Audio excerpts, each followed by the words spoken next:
जय लक्ष्मी माता. श्री स्वामी चरित्र सारामृत. अनंत कोटी ब्रह्मांड नायक राजाधिराज योगीराज श्री स्वामी समर्थ महाराज की जय. अवधूत चिंतन श्री गुरुदेव दत्त. श्री स्वामी समर्थ महाराज की जय. अध्याय 13वा.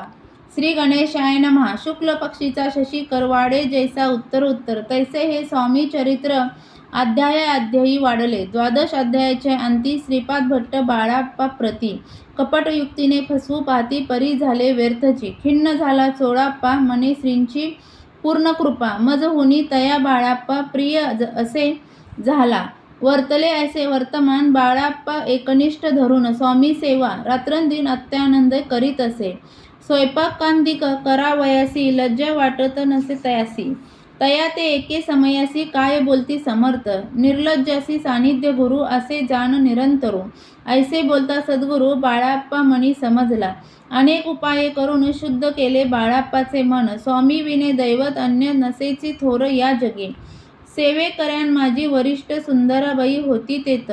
तिने सेवेकऱ्यांस नित्य त्रास द्यावा व्यर्थची. नाना प्रकार बोलून करी सर्वांचा अपमान. परी बाळाप्पावरी पूर्ण विश्वास होता तियेचा. परी कोणे एके दिवशी मध्यरात्रीच्या समयासी लघुशंका लागता स्वामींसी बाळाप्पा ते उठविले. श्री ते धरोनिया करी घेऊन गेले बाहेरी. पाहोनिया ऐशी परी बाई अंतरी कोपली.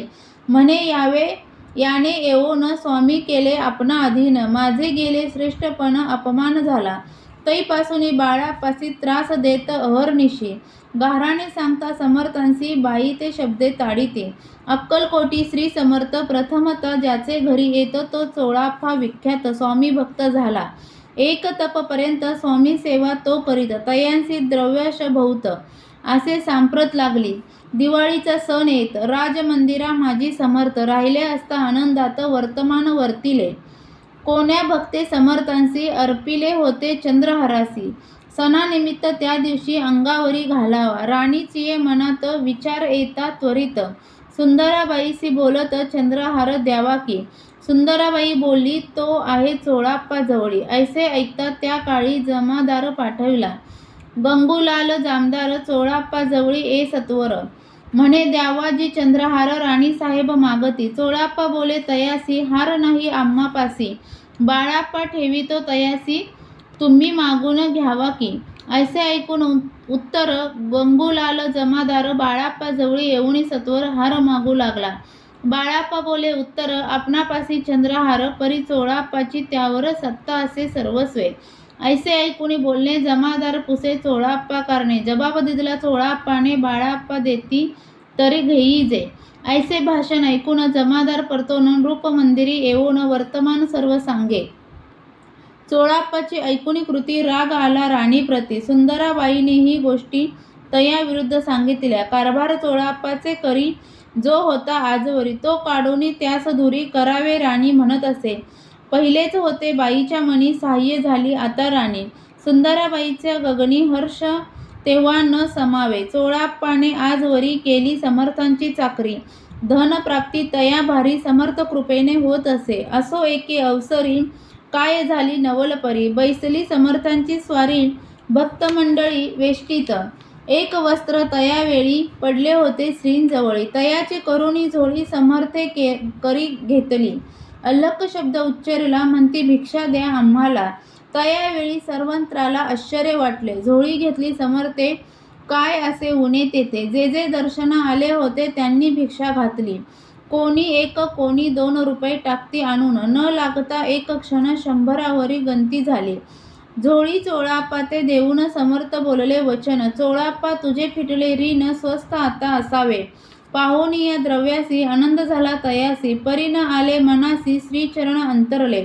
तयासी झाले मास 2 पुढे काय झाले वर्तमान. राणीच्या आज्ञेने शिपाई 2 स्वामींजवळी पातले. त्यांनी उठून चोळाप्पासी आपण बसले स्वामींपासी. चोळाप्पाच्या मानसी दुःख फार झाले. स्वामींपुढे वस्तू येती त्या शिपाई उचलीत चोळाप्पा ते काही न देती. ने तरी घेता हिरोहोनी चोळाप्पासी दूर केले. बाईसे बरे वाटले. ऐसे काही दिवस गेले. बाळाप्पा सेवा करीताती. कोणे एके अवसरी सुंदराबाई बाळाप्पावरी रागोनी दुष्टोत्तरी ताडण करी बहुसाळ. ते ऐकून बाळाप्पासी दुःख झाले मानसी. सोडोनी स्वामी चरणांसी म्हणती जावे तेथोनी. ऐसा केला विचार झाली असता रात्र बाळाप्पा गेले बिराडावर. खिन्न झाले मानसी आज्ञा समर्थांची घेऊनी म्हणती जावे येथोनी. याकरिता दुसरे दिनी समर्थांजवळी पातले. आपली आज्ञा घ्यावयासी बाळाप्पा येतो या समयासी. अंतर्ज्ञानी समर्थांसी तत्काळ विदित झाले.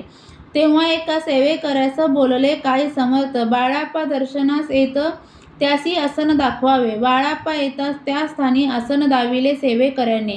तेव्हा समजले निज मनी आज्ञा आपला मिळेना. कोठे मांडावे आसन विचार पडला त्या लागून. तो त्याच रात्री स्वप्न बाळाप्पाने देखिले. श्री मारुतीचे मंदिर स्वप्नी आले सुंदर.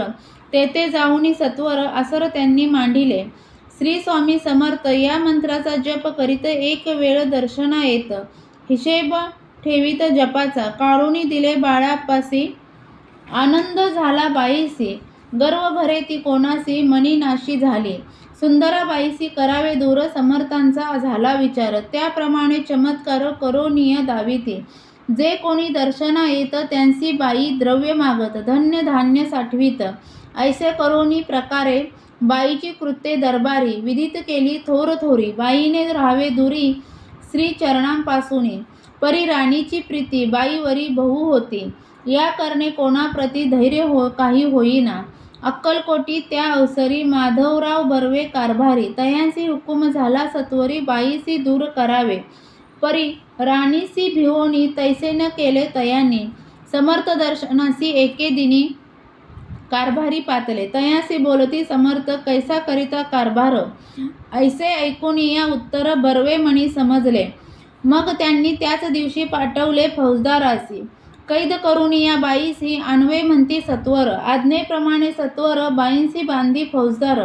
बाई करी शोक फार घेत उरी बडवूनी. फौजदारासी समर्थ काही न बोलत. कारकिर्दीचा अंत ऐसा झाला बाईच्या. स्वामीची या सेवेकरिता सरकारातून तत्वता पंच नेमुनी व्यवस्था केली असे नृपराये. मग सेवा करावयासी घेऊन गेले बाळाप्पासी. म्हणती देऊ तुम्हासी पगार सरकारातून. बाळाप्पा बोले तयांसी द्रव्याशा नाही आम्हासी. आम्ही निर्लोभ मानसी स्वामी सेवा करू की. बाळाप्पाचा जप होता पूर्ण. एका भक्तास सांगोन करविले स्त्रींनी उद्यापन. हिशोब जपाचा घेतला बाळाप्पांनी चाकरी. एक तप सरासरी केली उत्तम प्रकारे. समर्था ते प्रिय झाले अक्कलकोट नगरात. अद्यापि बाळाप्पा राहत श्री पादुकांची पूजा करीत निर्हार राहोनी. जे जे झाले स्वामी भक्त त्यात बाळाप्पा श्रेष्ठ. तयावरी श्री समर्थ करीत होते प्रेमभाऊ. ऐसे बाळाप्पाचे चरित्र वर्णिले असे संकलित. स्वामी चरित्र सारामृतात चरित्र सार घेतले.